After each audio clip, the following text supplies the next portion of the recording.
How's everyone doing? I did. I did get your email indeed. Haven't responded to it because I thought I could just mention it. It's a learning opportunity for everyone.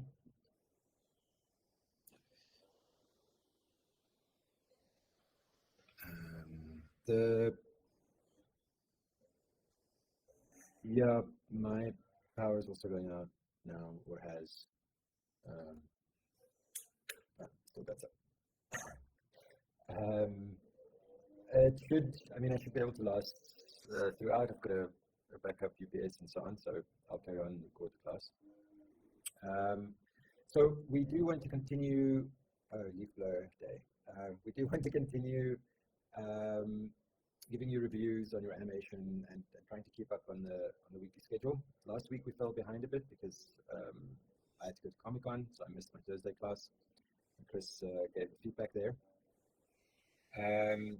So yeah, we're a little bit behind. It does take a lot more time than what we have in our regular class setting. So and also 3D animation isn't the only class that I'm involved in. So it does get a little tricky trying to fit everything in. Yeah, but I mean, try and continue to animate as much as you can, even if you haven't received feedback yet. I think you should also get a sense of what we're looking for and what we're pointing out, you know, in terms of the timing and the poses and so on. What you could also do on your side, if you need to spend more time on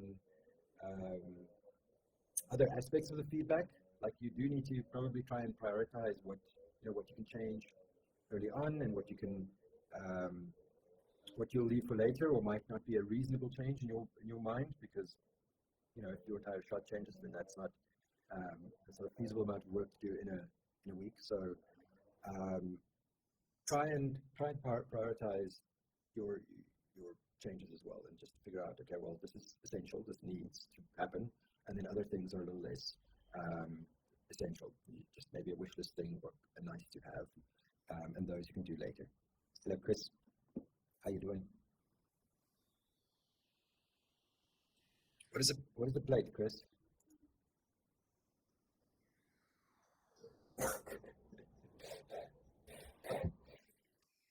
Chris messaged me last night, says he needs my plates. I know what plates are. What plates? I mean render plates, render passes. Plate. You need a plate. Oh, the plate. Okay, now I know what the plate is. Okay. Okay, I get you. Um, yeah. Okay, sure. um, so we're working on this commercial project, and it has all these devices that you have to showcase, and then the one device looks like a sort of like those little payment machines, card machines, and it sort of slots into a thing.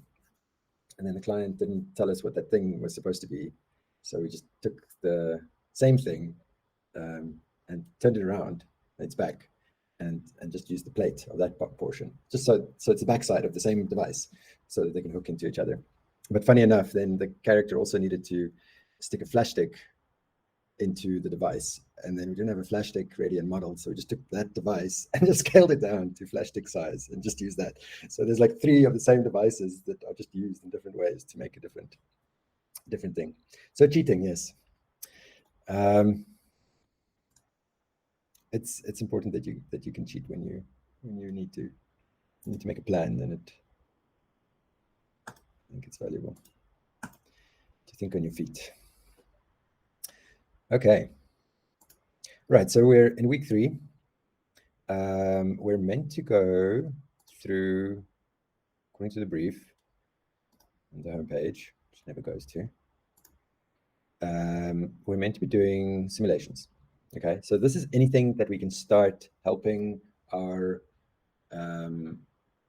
shots that require VFX to be VFX ready. Also start preparing the effects itself, tweaking the parameters, getting it sort of to work within the scene, figuring out which components it actually needs to respond to. So is it bouncing off surfaces? Is it sticking to stuff? Is it being influenced by? And then just making sure that we have components of all of those things.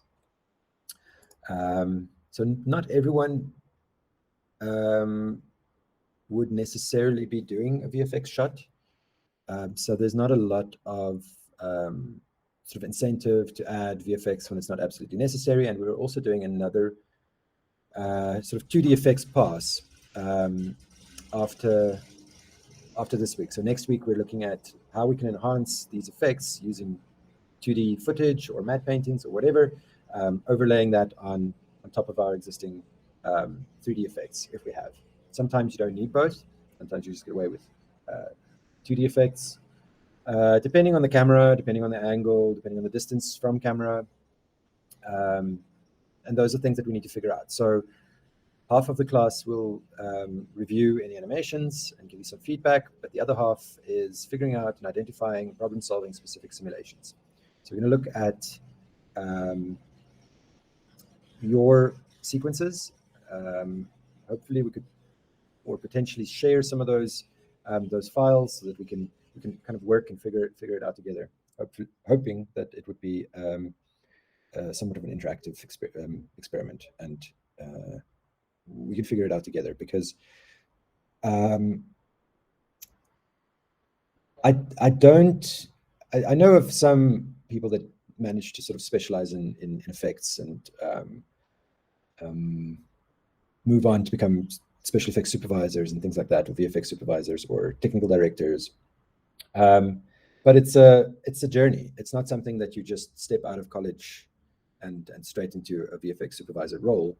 So you would need to probably specialize in some form of effect, or you would really need to be able to be quite good at generating procedural effects, or maybe you have some experience in something like Houdini, which is a lot more robust when it comes to setting up VFX and simulations.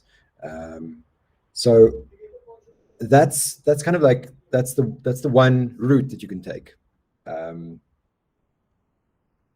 by like literally practicing effects and applying them on a sort of a daily basis. Then that's the sort of sphere that you're going to move in. Where most animation generalists stand is, you'll animate up to a point and then realize, okay, you know what, I need something else to make this animation that I've now created a little bit more believable, a little bit more tangible, give it some spatial influence. So it doesn't just happen on screen, but whatever it's doing, it's also affecting the world around it. And for that, you get these sort of, I almost want to say makeshift particle solutions. These makeshift solutions can work if you layer it, if you're careful, if you're observant, and you can kind of dissect an effect or whatever it is into like layers or components that you can produce in one way or another, and then layer them all on top of each other using blend modes and whatnot to give you the final effect. And that's typically what an animator would do. Another thing that an animator would have to go and research how that effect is made typically. And even that's not a simple question. So later on, we look at, I'm going to go through some of these effects with you, but just something as simple as scattering objects on a surface, which is quite a common thing, for anyone to do really, because it saves you a lot of time. Like you don't have to go and place objects in the world. So for rocks or grasses or sort of natural occurring elements or debris or anything like that, you would scatter something on the ground. But there's already like 3 different ways of doing this. There's an add-on in Blender that allows you to sort of draw on a surface and then scatter and creates instances for you. Or you can go and use the particle effect and then add object groups for the particle effect to scatter across the space, and then you can use vertex painting or weight maps to modulate the areas where it's most needed. And then lastly, you have geometry nodes now as well, which can also be used to scatter objects on the world. So any of these solutions are viable They're real solutions. They do exactly what you want them to do, but they're not necessarily the best for your situation, depending on what your scene requires, depending, again, on how much of it you're going to see, whether it's just a small portion, is it an existing environment, is the environment layered, are there things, is it not one, if it's more than one surface, what do you do then? So every situation is going to give you a handful of parameters to work with, and then a handful of solutions for that same problem. And you need to figure out what's the most effective way of doing this, or what's the it mostly comes down to what solution you're most comfortable with or proficient at, and what would take the least amount of effort from your side to produce that effect. It's normally that's the case, because almost all animation jobs that you're ever going to work on, you're going to have to time manage and prioritize, and potentially run out of time, struggle with deadlines and things like that. And it's just, I think it's the nature of the beast, because you're always trying to make it better, and that takes time. And so it's a constant race against the clock of what you can put in, and when you have to go, okay, there's no more time, I have to settle now, I have to render. But there's hardly any or ever a chance or a point where you're completely done with the job and everyone's happy, including the client and yourself, and it's on time, and you have the luxury of spending some extra time just working on the effects afterwards. That's hardly ever the case. Okay, so proficiency is definitely an important aspect to figuring out what your simulation requires. There's a couple of things that I want to run through, because I think they're cool and I like them, and I like the way that they work in Blender. But then there are definitely things that you would need specifically, and you'd need to tell me what that is when you figure out what the effects are for that shot. I've tried to keep most scenarios in mind. I had a few fluid simulation tutorials the last time we did this class, but hardly anyone's doing fluids now, so we're not looking at fluids. And there's one other thing I think I wanted to mention, is also just like Chris is doing the sort of similar thing with the second years, where they're doing environmental effects and so on. So Chris, feel free to like chip in if you think that they're doing something in a strange way, or there's a better way of doing something, which is also very likely, because things change all the time, and your methods don't stay relevant or aren't necessarily always the best way of doing things. I love Blender for the fact that there's so many ways of like jippoing things, like keeping components active and sort of figuring out or animating it while those components are active. So this one film, I think it was last year or the year before, we had to do a sort of a slime ball moving on top of a surface, and it seems like it's a really difficult thing to do. I'm pressing the wrong keys, and just quickly smooth that. So instead of it doing that, you want it to stick to that surface. So there are probably several instances where modifiers and expressions and things like that, very basic approach to effects or simulation in a way, could work. You could keep Booleans live. You have lattices that you can work with, soft body, hard body, cloth simulations, cloth brushes and stuff. That's also really cool now. Right, so that doesn't quite do it. And you normally want it to kind of like float a little bit above the surface. But then on the other hand, we also don't want the entire thing to just like shrink into nothingness. So we want half of this perhaps to stay on top. So we'll just do a vertex group for that. This is also my favorite thing in Blender, is just the fact that you can just name vertex groups according to what a bone is, and then that's what it's weight painted to, as long as it's sharing the armature. That's pretty cool. Okay, so this is just a shrink wrap modulation. So I can put shrink, and on the modifier. Huh. You need to assign it sometimes.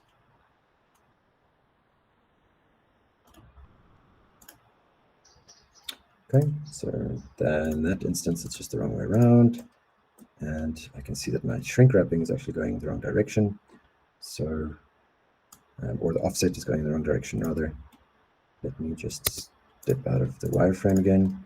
So we just wanted to hover above the ground, just so slightly, ever so slightly.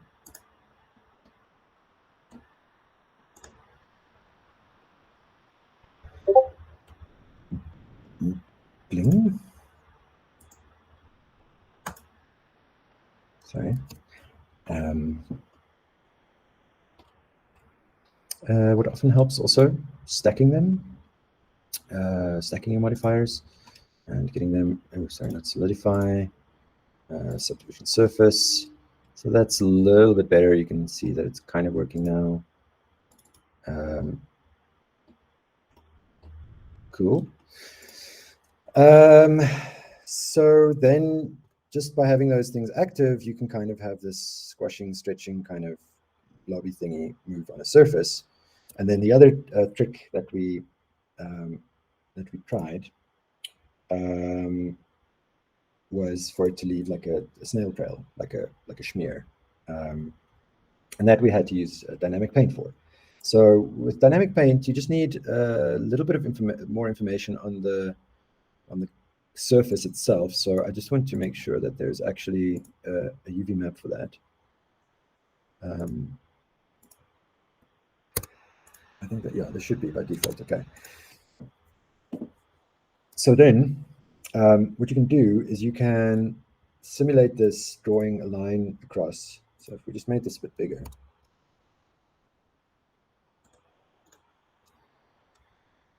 And you can obviously use this for footsteps or anything. And I've included another tutorial in here that goes pretty much through the same process.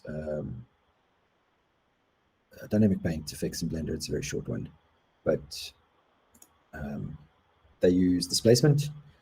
And while the displacement is fine, I like to use the, okay, so now I need to actually switch off some of these modifiers because I actually wanted to intersect first. So I'm just going to switch it off for a minute while I'm doing my dynamic paint and keep on pressing W, which is not the right key.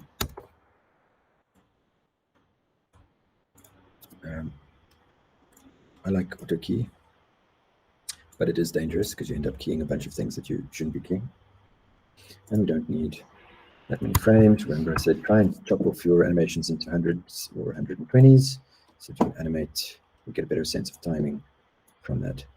Okay, so we just have a simple movement across the screen, and then in dynamic paint we're going to go to our effects, add dynamic paint. In this instance it's the brush. Add the brush here. There's a number of things that you can set on the brush. Same goes for the canvas. Add the canvas, and then there's a number of things that you can do over here. So first of all, on the canvas, you can set what type of dynamic paint it should be. In this instance, we don't want it to use the vertices because there are only 4 vertices on this plane. It's not going to be particularly useful that way. So we're going to save it out as an image sequence. We can bump up the resolution just a bit. It's small. Sure, we can anti-alias it, and we're only doing 100 frames at the moment, so that's fine. There's a number of different brushes, whatever. I think what I like about trying to think what the difference is between the drying and the dissolving. But I remember the drying is quite cool because it gives it a bit of an offset. So we're not going to see it at that range, but if we speed it up, then that should be fine. And then you can also tell it to like spread out or shrink or do whatever. So if you have like rainfall, you can have it spread out. If it's like a sort of oily smear substance, it will probably shrink. And if it's, yeah, it can also drip, which is kind of cool. I don't think I'm using the actual color. I'm just using the alpha for this, but yeah, you can go and change all of that. So if I do have the sort of drying and shrinking and those things active, just also make sure to render out wet maps. There is only one UV map. And then the folder that I want to bake it to, I'm going to set in my projects folder, lens, working in Vlad apparently. And since there are some renders in there, I'm just going to do a new folder called sim animation, whatever. Okay. And then we can go ahead and bake it.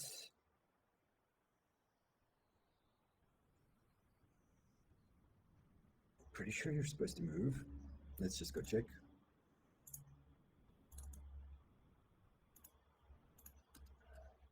Okay, so we have information. The wet map and the regular map looks very similar. The one is just, the one's solid blue and the other one's got a little bit more of a tail or gradient going on. So that's the regular paint effect, and the other one is the wet map.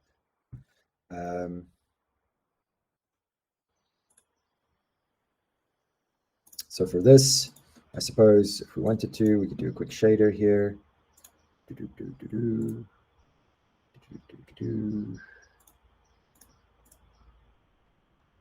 clicked it twice. Okay. Floor.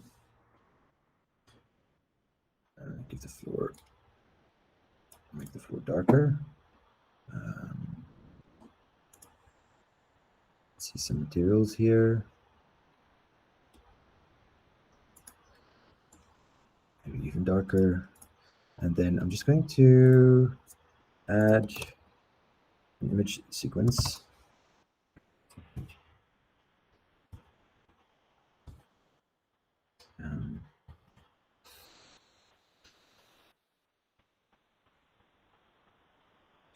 Texture, no. There you go.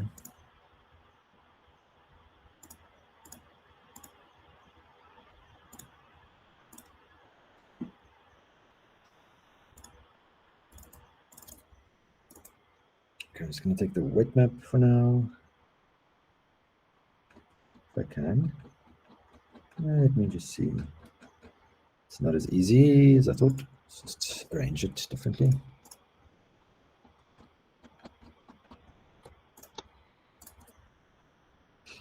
Okay.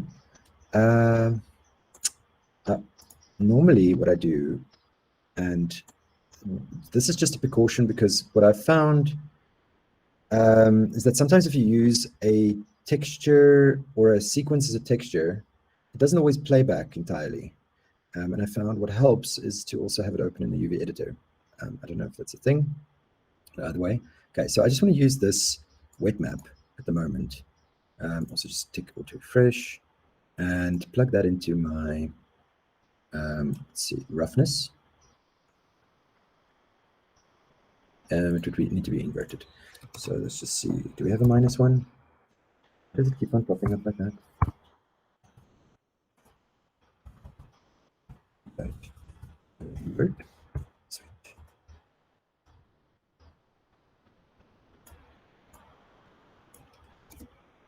Okay, so now it's rough, and wherever it's not rough, it will shine,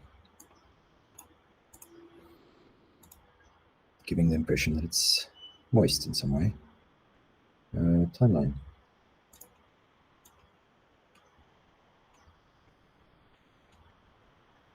Okay, so now I can go and check and tweak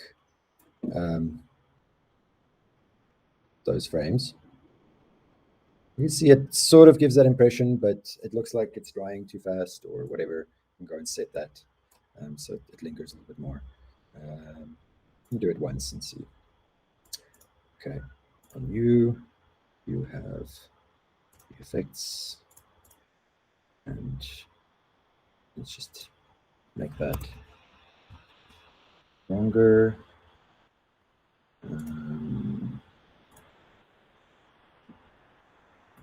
Spread it instead of shrinking it, see if that makes a difference. and bake it one more time. Should just overwrite those or that sequence now. So we should also maybe just refresh here.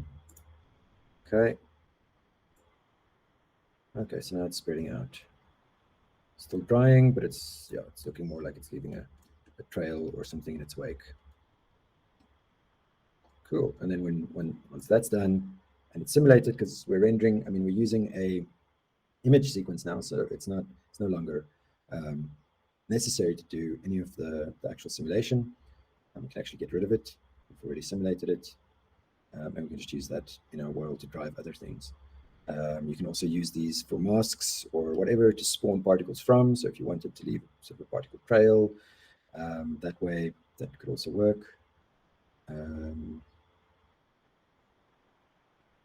Oh, yeah, I just want to switch back. That. All right. Cool. Yeah, particles and things are fun.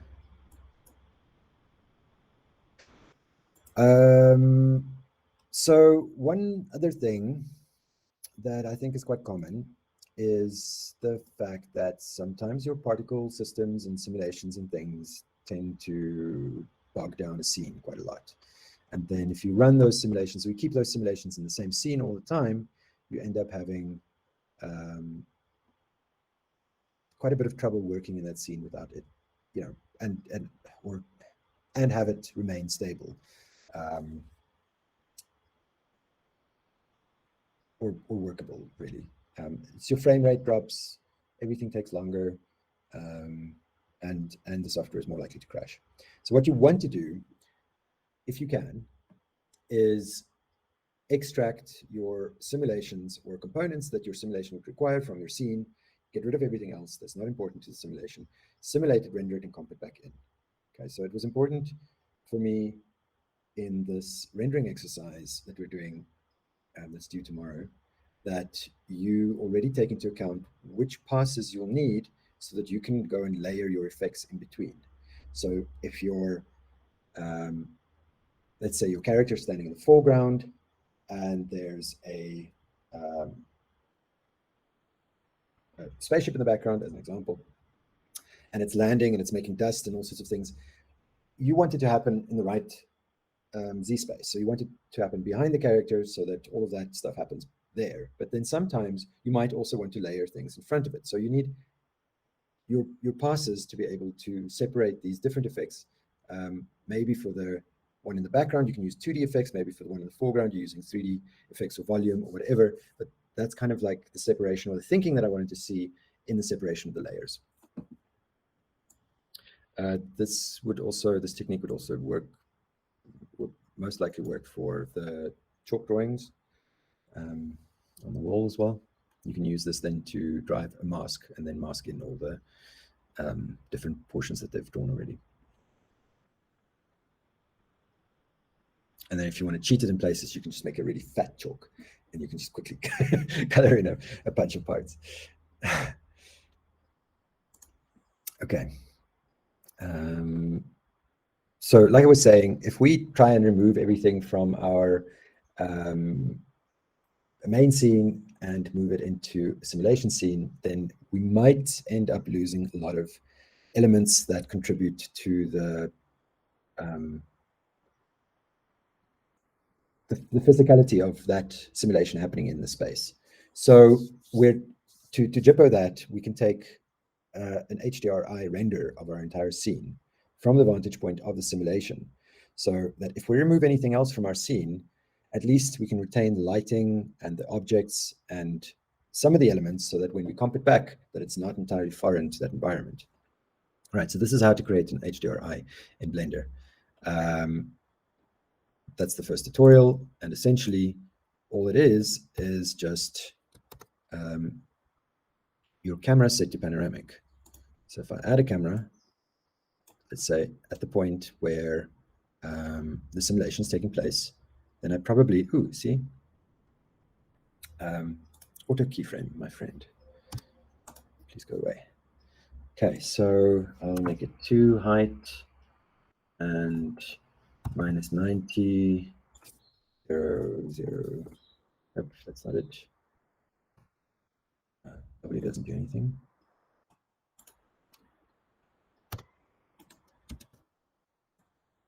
Break axis, 90.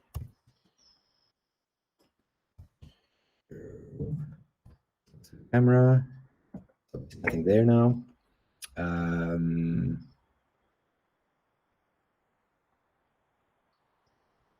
Yeah, okay, it's not going to render anything because there's nothing there. But as an example, I guess, what I could do is just quickly, I scale that bigger. Doesn't want to scale.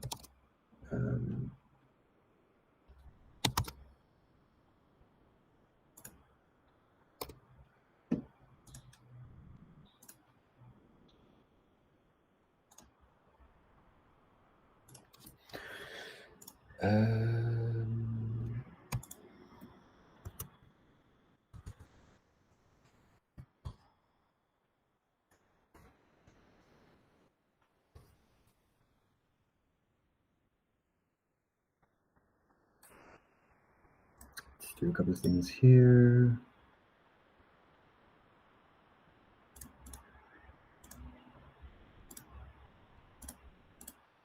There's Skynerd. Hi.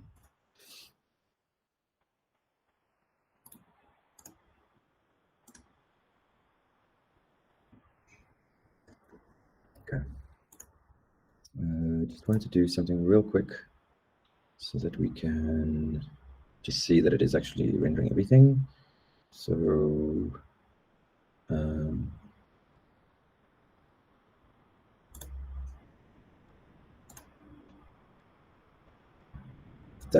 that would probably do the trick.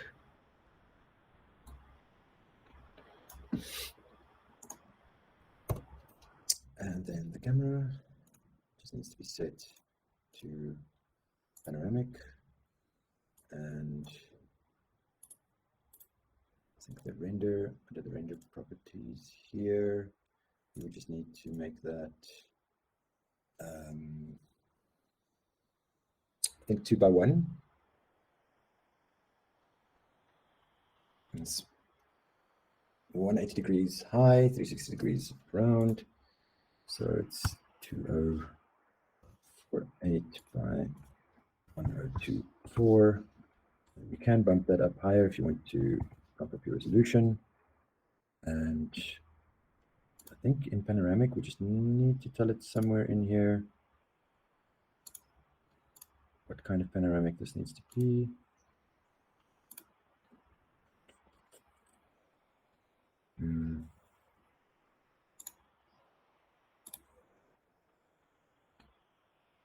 Let's see what renders.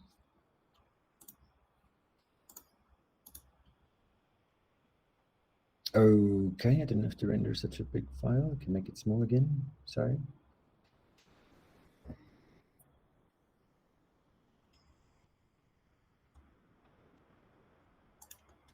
No lights in the scene.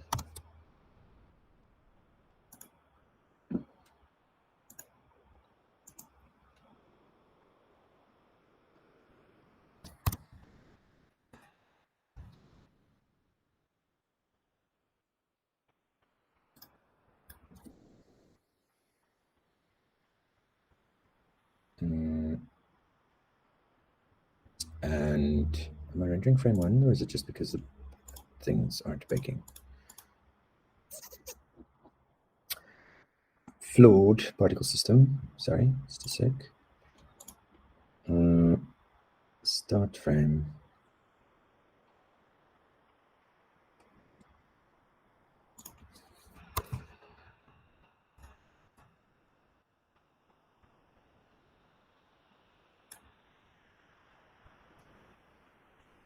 Where'd they die?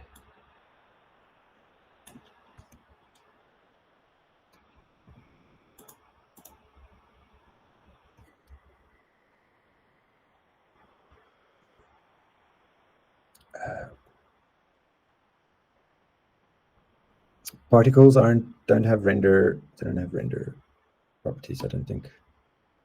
They're not rendering spheres, are they? They're just placeholders.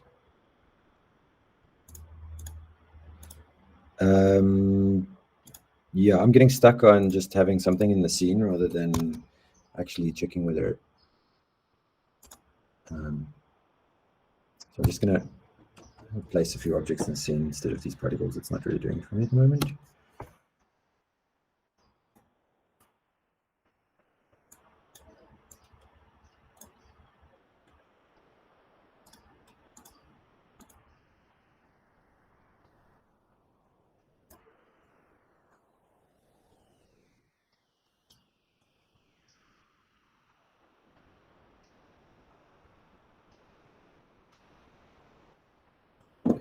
I'll just try this one more time. Okay, they're on the side, but they should still render fine with the panoramic camera.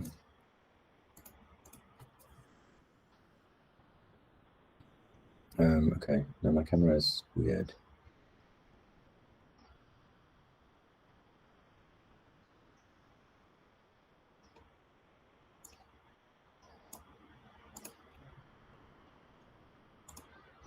Let's see if there's any wisdom.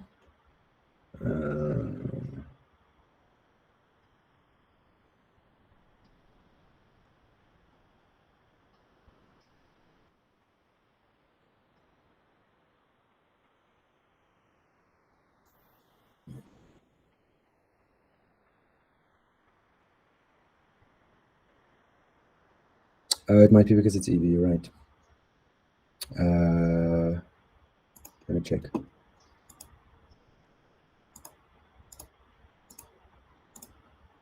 Ha. Okay, go back to the camera. Camera, instead of fisheye, make it equirectangular, I think. And then if we render still,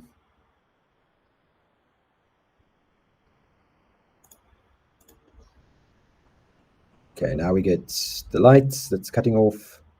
It's only in the middle of the object, but we do see that little edge that I made, and I think one particle emitted at this point. So this is effectively an HDRI. You just need to save it as one. So you go and image. What is it? It's still rendering. Okay, that's unnecessary. Go away. That's it. Just want to fix something here quick.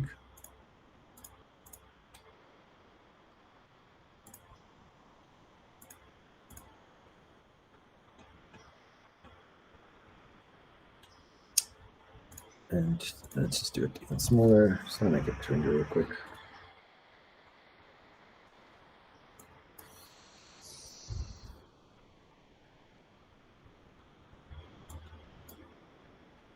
Okay, so once it's done, you just save as, and then in your save properties, just make sure that you pick the HDR option. Then that HDR map will, well, can be used to relight your other environment with your simulations and everything.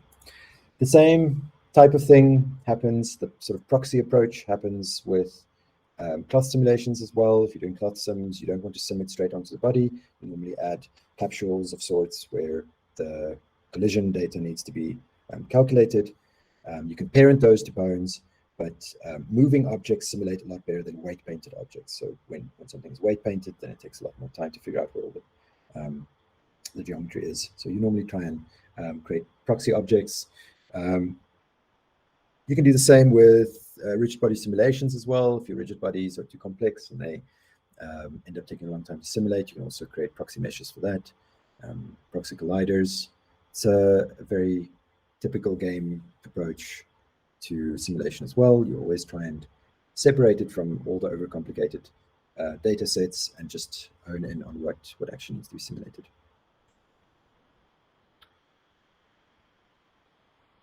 Cool. Okay. Everyone back with some freshly squeezed coffee.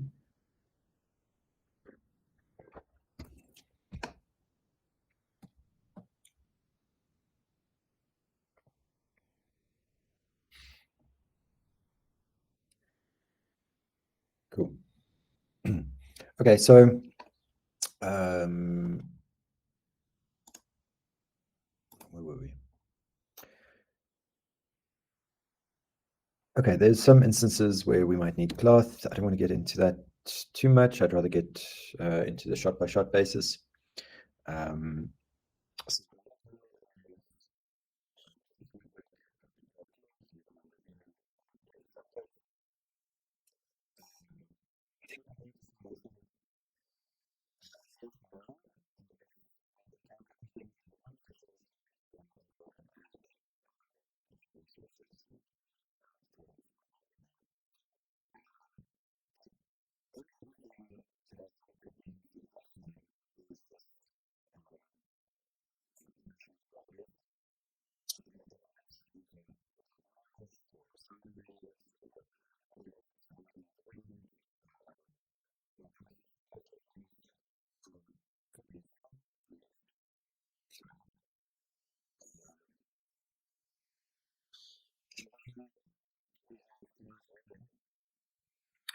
that received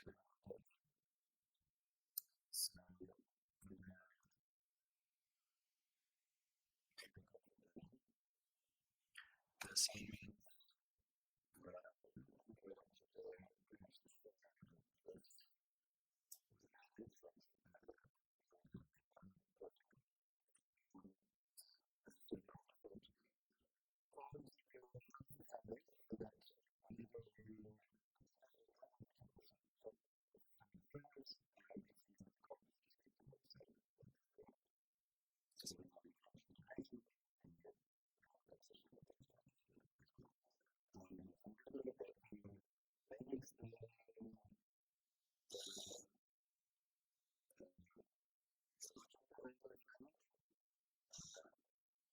It's meant to allow you to sort of take a step in finishing your film without having all of the content finished. And it's not often that you can do this in a production. So we try and assemble all the frames so that when you go and tweak them, go and update the animation and re-render them, that they would simply replace the frames that are already in the comp and that you could just render from there.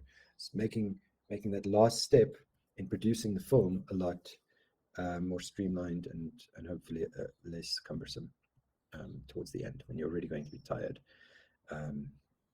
and spent pretty much. The conceptual part comes in the figuring out the layers and the requirements and what to add and where you want to add things. So that basically speaks to the decisions and the passes that you've made, and the technical skills is just to make sure that all the passes are actually correct and they're working. Okay, so that was the example that I used.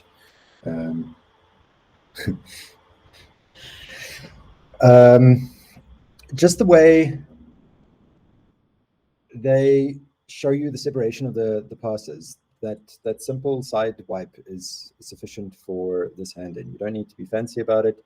In fact, you don't even need to wipe it. If you just switch to the other pass, it's also fine. It's just to show us what you've separated and what you have a handle on. So then Baldu sent me something yesterday that I realized wasn't explicitly mentioned. We did cover it to some extent in, I think, week 2, last week's class. That's the multi-layered EXR. So the multi-layered EXR incorporates, remember that we said we use Pixar's compression, and we don't necessarily need an alpha channel, but the multi-layer EXR includes all the data that you've set up in your passes. So it includes the Z depth and the mist and the normal and the lights and all of that. Obviously, you don't want all of those ticked because you don't need them, but some of them and some shots will. So that's up to you to figure out. It's not, I mean, there's no absolute correct answer for this, only a scale of too much info and not enough info. And what you're trying to do is sort of get it somewhere in the middle. So what I noticed with the example that you sent me, Baldu, was that you're still separating all these passes into different sequences.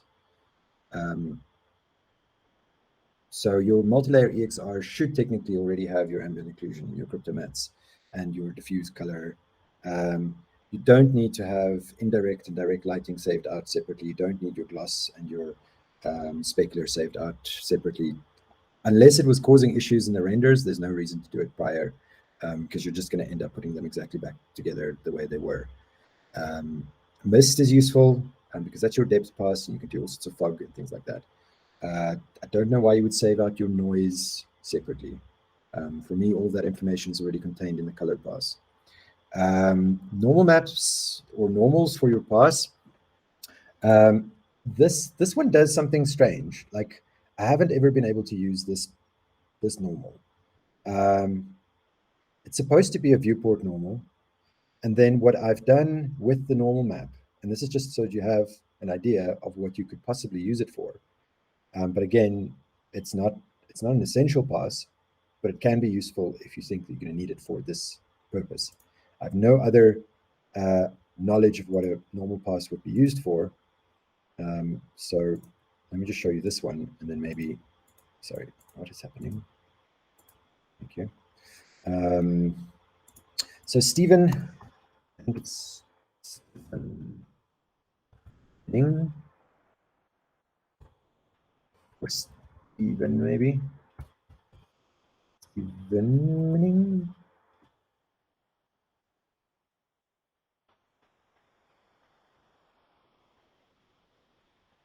Whatever. He made a Stephen Mining. What? Stefan Neff. Okay. He's a CG artist, like his and a software developer, like his website says, and he's worked. He's now a software engineer at Autodesk. Okay, so he's made some free software that he's used in his TV and animation career in the past, and I've only really used. He's got a long list of. He's worked as a software developer at Maxon, Animalogic, Square Enix, Autodesk. So he's quite experienced. And the stuff that you can download here is this one called Normality, and there's a Windows and a Mac version. Now, I don't recall whether I've got actually installed in here or not. I can show you more about that next week as well. I don't actually want to go into the After Effects part of it, so I'm not going to do that now. Just want to show you some more stuff. Okay, that just literally just downloads it. Can you show me some examples, please?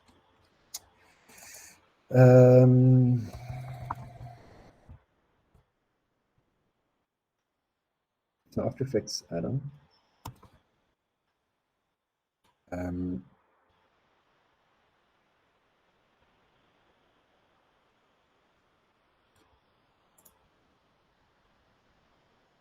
And then what it does is it allows you to take that normal information and place 2D lights in your world that affect your render like 3D lights. Because you have geometry information inside of After Effects, the normal map allows lights to behave like lights.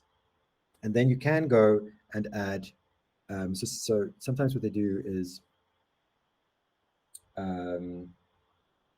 especially with 2D compositing, so if you're doing like a 2D animation, but using 3D characters in your 2D animation, then all of your background plates and all of your elements are 2D except for your character. But then to get some of that lighting from the 2D world onto your 3D character, you can use this.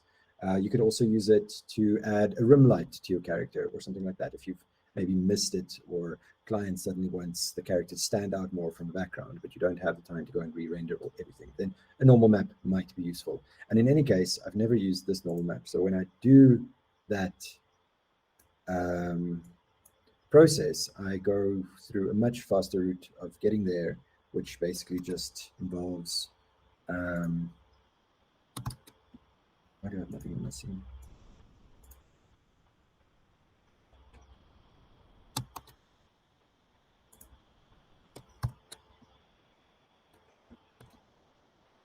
Maybe no lights.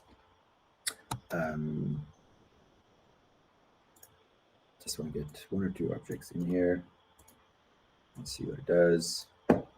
So then instead of rendering out a normal map, I would use the matcap and then pick the actual normal matcap, because that's already a normal map. That's already screen space normals.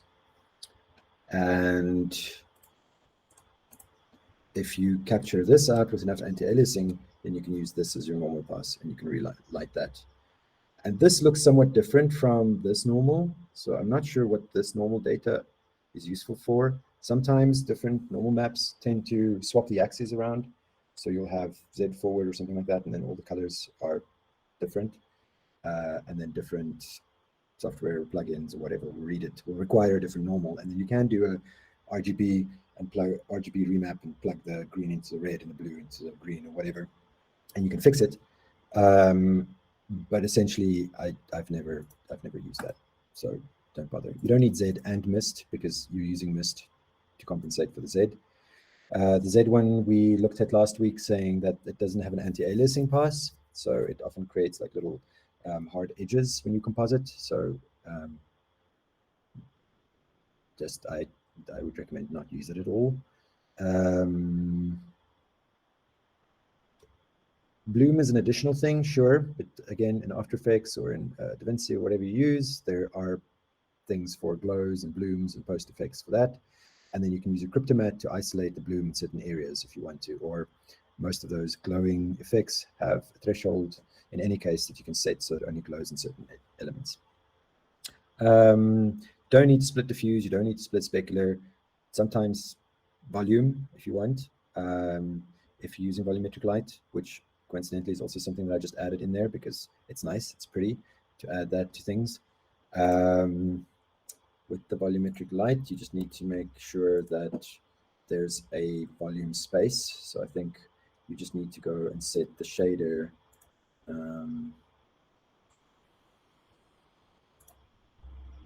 If you have a shader, you just need to go and switch out your principal BSDF for a volume scatter shader, and then in there, probably once again, it should work in both, but do you need to be even less? Or plug it into volume instead of surface.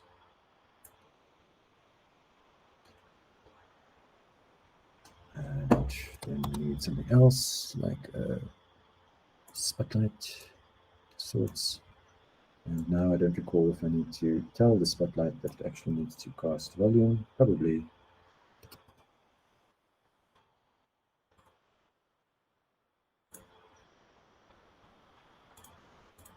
That's not the one.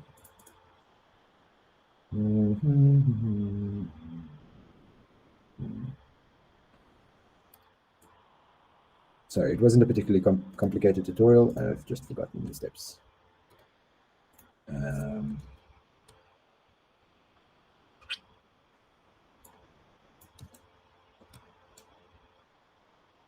Is this light even showing? Light something. Light something. Okay, that should do it. Now I have volumetric light. And I've also forgotten how to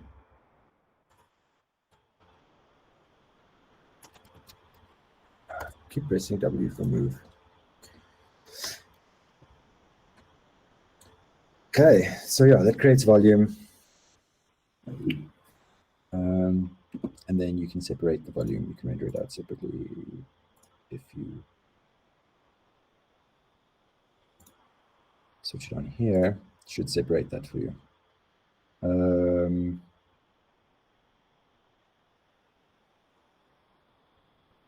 This could be useful. Sometimes you want to slightly change the color of your shadows. And again, if you're glowing anything, if you have emission in your scene, that would also be useful to have that. And ambient occlusion. But these aren't necessarily required.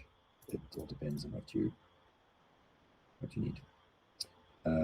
Cool. So you can keep your EXRs fairly light.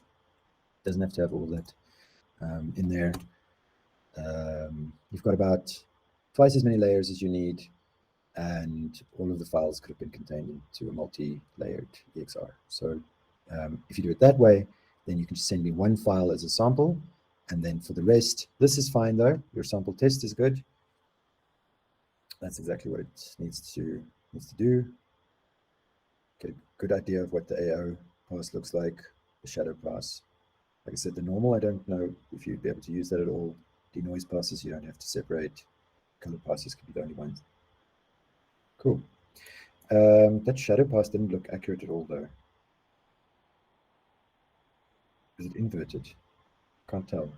Something's very funny there. Because the shadow's actually, I mean, that's a shadow. And that's not showing up in the shadow pass. So I don't know what's going on there. But the mist looks good. You can tweak ambient occlusion. If it's something that you find, because having it as sort of a general dark overlay in your scene, especially if you're like in close quarters to something, or yeah, then it just sort of makes everything just darker, and that's not very useful. What you want is the areas between objects where the surfaces are really close to each other. You want that to be darker, and then to achieve that, you would need to go and tweak. I remember correctly. I think you can only do it in cycles in any case. And then it's somewhere. Oh yes, of course. There are more things to separate in cycles as well. Just trying to look for standard world settings. The mist is there.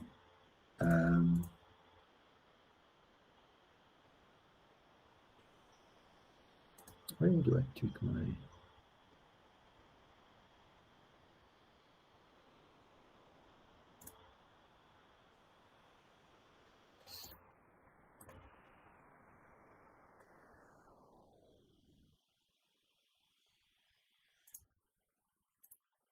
Yes, is separate, so that'll give you distance, and there you can tweak the factors, but I don't know.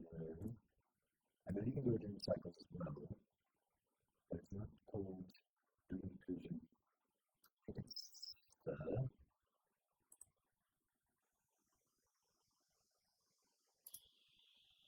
I think it's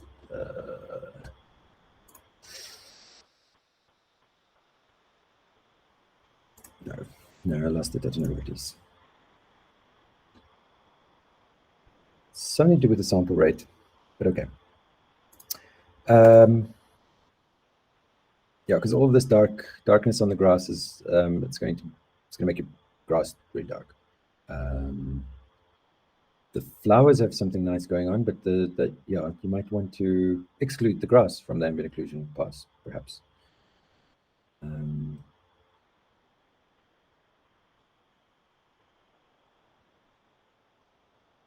Cool. All right. That is all.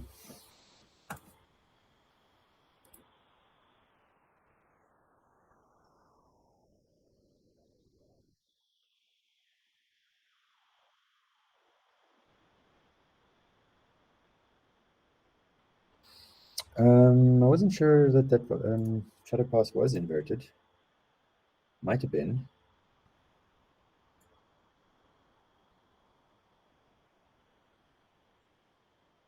I don't think it's inverted. I don't think it's inverted. I don't think that's a shadow pass.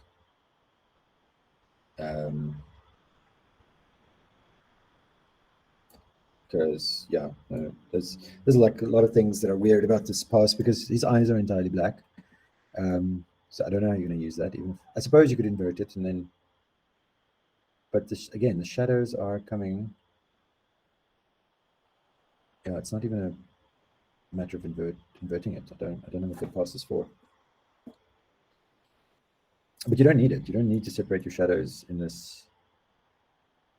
I mean, the only reason you would want the shadows separate here is if you may want to cool them down a bit, make them a little bluer. That sometimes looks better in daytime.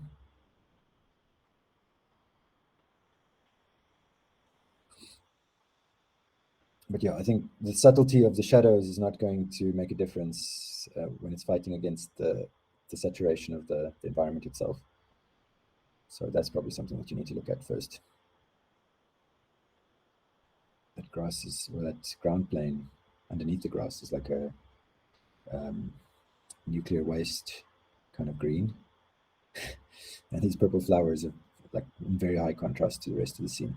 So some lighting stuff that needs to happen here. That's not what you're getting marked for on this exercise though. I really just want you to go and put it together. This is on a still though, so I prefer that you render the sequence at a low sample rate and comp the entire thing, please. Because that way you're actually saving time. If you're comping single shots, then, or single frames, then you're not really pre-comping, you're doing a render test on a single frame. So pre-comping means that you actually have to have the entire shot comped ready.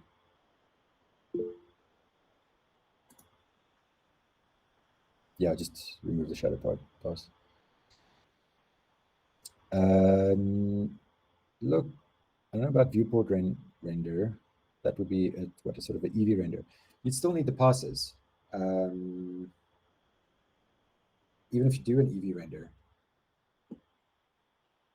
Alec? Hello, Stefan. Doesn't the assignment explicitly say that we just have to do one frame for this assignment, for each sequence that we've animated? No, it's the entire sequence that's comped and a sample frame from each of your sequences. That's the assignment. I see. The sample frame is so that we can see that the file actually contains all the right stuff, only if we sort of notice a mistake in the composite. So in Boulder's instance, I would have been able to open the EXR and go and look at the shadow pass and see, oh, maybe it was just tagged incorrectly or something like that. I see. For the render, remember we went through this process last week where we dumbed down all our render settings so that we can kick out frames much faster. So it doesn't need to be pretty renders, it needs to be full renders. It needs to be all the frames, all the passes. So if you pre-comp it, that you actually save time. All right. Cool. The assignment is due tomorrow, but the Thursday class might also get some stuff wrong. So I'm not going to be like super strict. I'd rather have you get it right because it's more in my benefit. It benefits me more for you to get it right than what the marks are worth. So it's literally just trying to get everyone to get to a point where all they need to worry about now is getting the animation done.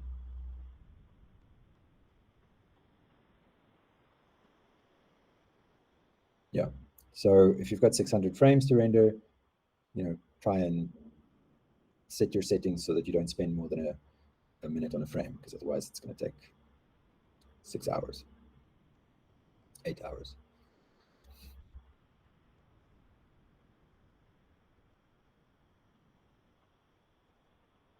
Okay, it's also a good time for you to get blue screens while rendering, because then you know that there's something wrong with your scene that you need to sort out before you render it in week 9.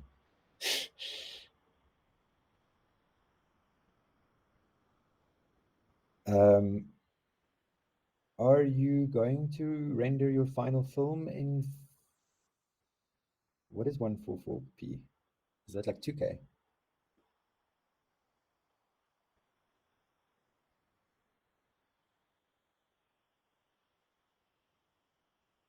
Okay. Well, then if you're pre-comping, then you should use the same resolution, unless you're rendering at a higher resolution and then comping it down.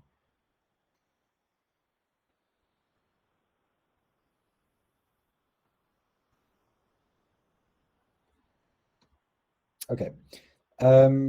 Let's break into our teams and then we can solve these issues, like whether you're rendering at HD or 2K or what.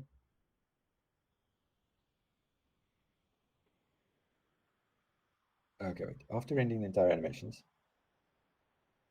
you're going to need to keep those images around, because the next time you render, you're either rendering over the existing images or you're rendering in another folder right next to it, but it should be the same ranges so that you can just go into your compositor like Fusion, After Effects, and actually just select the other sequence instead. So you don't have to recomposite or anything like that. You just open After Effects, drag in your frames, and replace them. Cool. Okay. Can we go over to Discord?